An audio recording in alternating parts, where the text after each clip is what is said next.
Bonjour et bienvenue sur la chaîne YouTube des éditions Akata pour une nouvelle vidéo, l'instant shoujo. Et je vais vous présenter aujourd'hui The Sound of My Soul.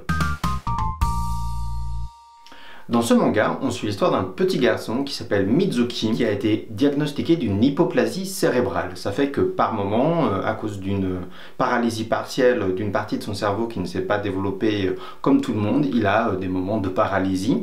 Et en fait, ce petit garçon, il a découvert un jour le monde du violon et il a décidé de devenir violoniste professionnel parce que c'est quelque chose qui l'a particulièrement stimulé, enthousiasmé, et il a décidé qu'il voulait en faire son métier. Au début de l'histoire, il est encore à l'école primaire et il a un ami qui est lui un petit garçon qui est devenu sourd. Il n'était pas sourd de naissance et donc il se souvient encore beaucoup du son, des sons, de la musique et des bruits que généraient les choses autour de lui. Et ce petit garçon, lui, il est particulièrement fan de danse et à deux, voilà, ils se soutiennent énormément, s'automotivent pour réaliser leurs rêves. Et puis en fait, le début vraiment de l'histoire, du premier chapitre et l'enjeu qui va arriver très vite, c'est l'arrivée au collège. Et les deux personnages vont avoir des parcours de vie différents, des choix différents. Le meilleur ami du héros va intégrer une école spécialisée pour enfants sourds, tandis que le héros Mizuki va faire le choix d'intégrer un collège entre guillemets traditionnel et d'essayer de s'intégrer dans une école standard. Tout ça avec évidemment les difficultés qu'il va y avoir pour un enfant qui est partiellement et ponctuellement paralysé, qui a son hypoplasie cérébrale et qui va donc devoir être accompagné par un aidant au sein de l'établissement du collège, etc. Et donc à partir de là, on va voir son parcours de vie au collège et comment il va plus ou moins bien réussir à s'intégrer, et aussi toutes les discriminations, le validisme, etc. qu'il va subir à cause de la bêtise parfois des autres enfants. Mais la série va largement au-delà de ça, puisque c'est d'abord et surtout aussi l'histoire d'un enfant qui a envie de devenir violoniste professionnel et qui va se donner tous les moyens pour y arriver. Alors il va y avoir des rencontres plus ou moins heureuses, des gens qui vont le soutenir, des gens qui vont lui mettre des bâtons dans les roues, mais voilà, ça en fait vraiment un shoujo manga, j'ai envie de dire, de success story entre guillemets, où on va suivre l'histoire de ce petit garçon sur plusieurs années et comment il va réussir à réaliser son rêve. Alors j'ai plein de choses à vous dire à ce sujet-là. Je vais commencer d'abord par vous parler de la dessinatrice Rin Saito. Comme beaucoup ces derniers temps dans les titres qu'on vous propose, en fait, c'est une dessinatrice qui a vraiment une très longue carrière, puisqu'elle a débuté son travail de mangaka en 1981 avec une histoire qui s'appelle Nantonaku Aitsu dans les pages du Besatsu Margaret. Et de là, comme beaucoup de mangaka, elle a enchaîné autant des histoires courtes que des séries. Et voilà, vous imaginez sans aucun doute que depuis 1981 jusqu'à aujourd'hui, il y a pléthore de titres qu'on pourrait vous citer pour vous parler vraiment de son œuvre et de sa carrière. Je vais pas vous mentir, je connais pas toutes ses œuvres, j'ai pas tout lu. Par contre, après quelques recherches, il s'avère qu'il y a des titres qui sont plus plébiscités que d'autres et qui sont plus pris comme référence par globalement les éditeurs et les mangaka qui évoquent le travail de Rin Saito. Dans ces titres-là, il y en a un qui a commencé en 1991 et qui s'appelle Sutonkyo na Kyōdai et qui parle de trois frères et sœurs qui découvrent au début de l'histoire en fait qu'ils n'ont peut-être pas les mêmes parents. La série a totalisé 3 tomes et a été prépubliée du numéro de février 91 au numéro de novembre 91 du Besatsu Margaret également. Moi, une des séries que j'ai envie de vous citer, c'est celle avec laquelle en fait je l'avais découverte, Rin Saito, et qui avait été prépubliée dans le magazine Cookie, et donc qui s'appelle Sekai wa Teki ni Mawashitemo, donc même si le monde devait tourner à l'envers, et qui avait été prépublié entre le numéro de juillet 2005 et le numéro de novembre 2007, donc dans les pages du magazine Cookie. C'est vrai que le magazine Cookie, dans ces années-là, c'était les grandes années où il y avait à l'intérieur Nana, Commel, Lollipop, et quand on travaillait avec les éditions Delcourt, on vous avait fait découvrir énormément d'autrices et de séries issues des pages de cette revue, donc forcément j'en lisais beaucoup et j'avais beaucoup apprécié la lecture de Sekai wa Teki ni Mawashitemo, qui est une œuvre qui est assez dure, qui parle de deuil en fait, où au début de l'histoire il y a des personnages qui perdent leurs parents, etc. Après avoir dessiné cette série qui a totalisé 4 tomes, elle a continué à dessiner dans les pages du Cookie et notamment des mangas de chiens et de chats, avec une série en 2 tomes qui s'appelle Boku no Heya ni Oide, et puis après elle a fait un manga qui se passe en milieu vétérinaire. Et donc en fait, si on regarde globalement la carrière de Rin Saito, on peut sortir vraiment plusieurs thématiques et plusieurs choses assez récurrentes, et notamment cette notion du deuil et de la famille qui est vraiment ultra présente dans de nombreux de ses titres. Voilà, on a souvent au début de l'histoire des parents qui peuvent décéder, des choses comme ça. Et puis aussi beaucoup dans ces derniers mangas, la présence d'animaux, de chiens. Et je trouve que tu fais partie de ces dessinatrices de shoujo manga qui a souvent été dans des œuvres un petit peu sombres, un petit peu dramatiques, qui n'a pas eu peur d'aborder parfois des sujets un petit peu durs.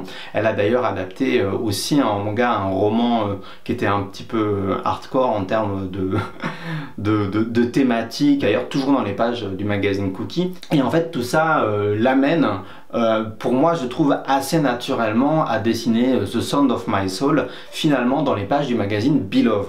Le magazine Beloved qui est un magazine maintenant que vous savez, on travaille beaucoup et on vous a proposé Running Girl, ma course vers les Paralympiques, mais c'est aussi le magazine de la grossesse de Monsieur Iyama par exemple, ou de Chihaya Furu.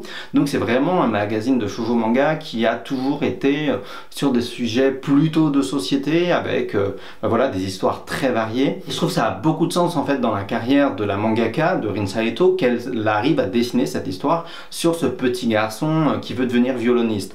En fait, si on regarde vraiment sa carrière, dans ses œuvres, il y a toujours cet aspect social un petit peu dur qu'on va retrouver dans The Sound of My Soul, mais aussi avec tous ces mangas où elle met en scène des animaux, etc. Eh bien, il y a un côté plus thérapeutique d'une certaine manière, plus soutien.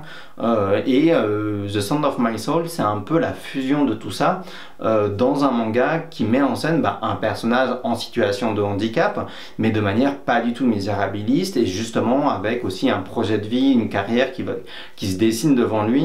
Et ce qui est intéressant, à mon avis, et même indispensable à vous dire, c'est qu'en fait ce manga il ne sort pas de nulle part. À l'origine, avant de dessiner cette série qui a totalisé 4 tomes, la mangaka avait dessiné une histoire courte qui s'appelait Hibiki no Oto, donc le son du cristal, et qui en fait était un manga documentaire sur la vie d'un violoniste. Un violoniste qui s'appelle Mizuki Shikamachi et qui est lui-même un violoniste professionnel en situation de handicap. Et en fait la mangaka en 2018 a découvert son travail en assistant à un de ses concerts, et elle est tombée vraiment fan de sa musique et elle a eu envie d'en faire une histoire courte. Suite à ça, l'histoire courte a été faite assez vite, dans le sens où le projet s'est réalisé très facilement, et puis le violoniste a continué sa carrière, etc.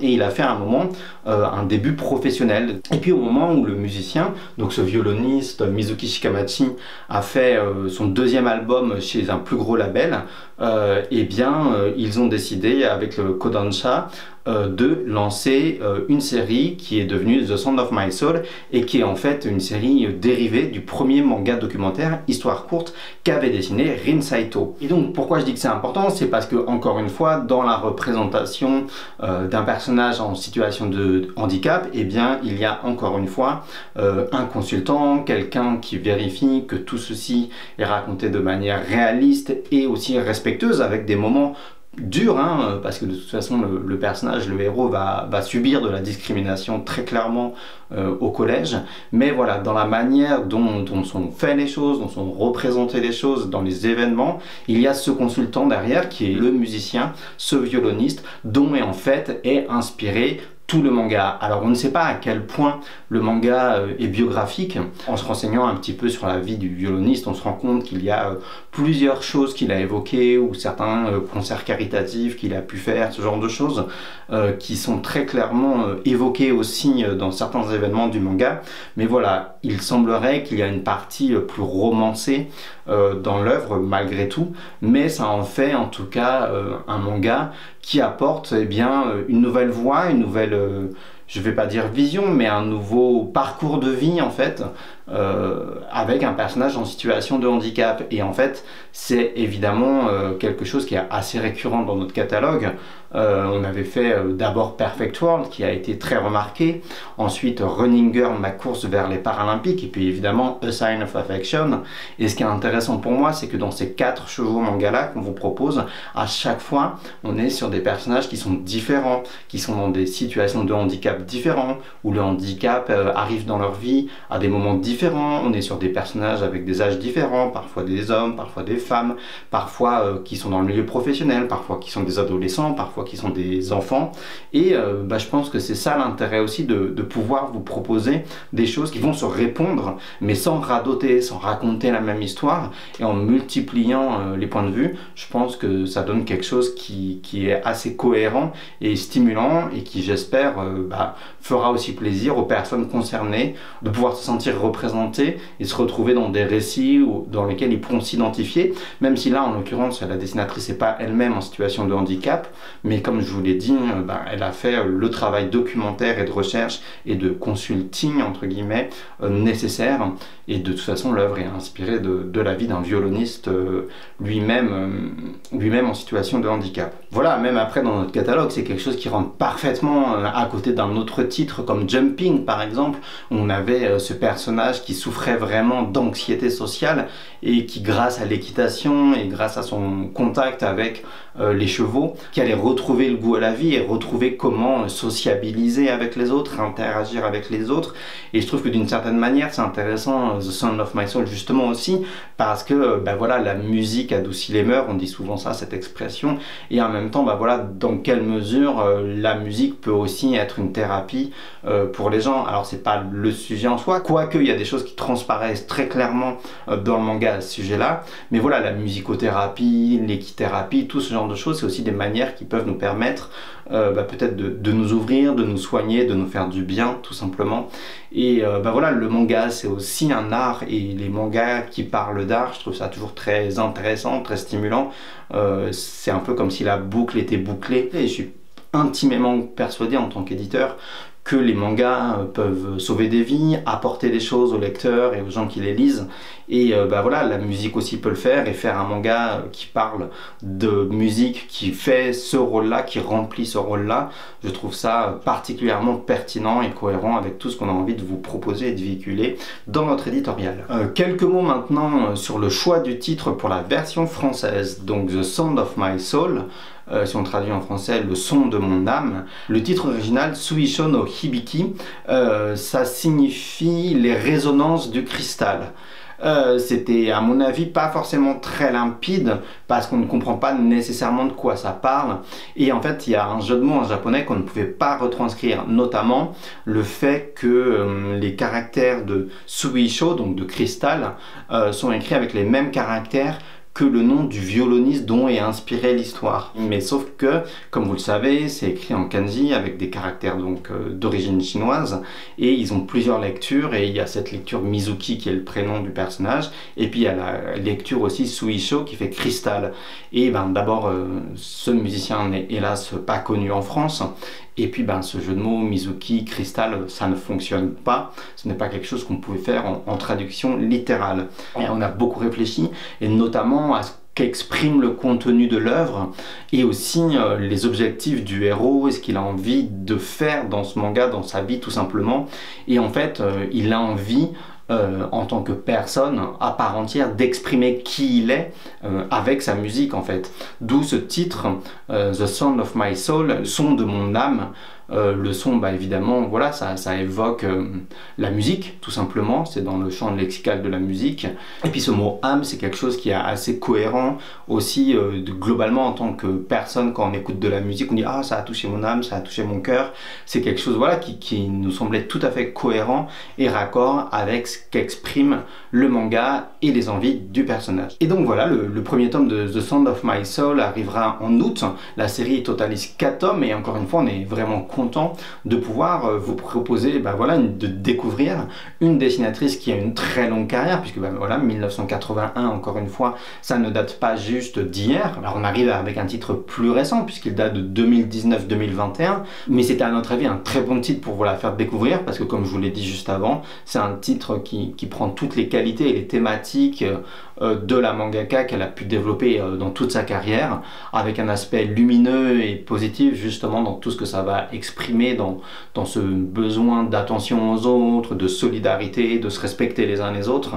Et voilà, ça paraissait assez évident que c'était parfait dans notre catalogue pour vous le faire découvrir. Je vais m'arrêter là pour cette vidéo de présentation. On va quand même vous mettre en lien dans la barre d'infos sur YouTube tous les liens pour suivre les réseaux sociaux de Mizuki Shikamachi, donc le musicien qui a servi d'inspiration à ce manga. N'hésitez pas à le suivre, à regarder son travail, surtout en ce moment a priori actif sur Instagram.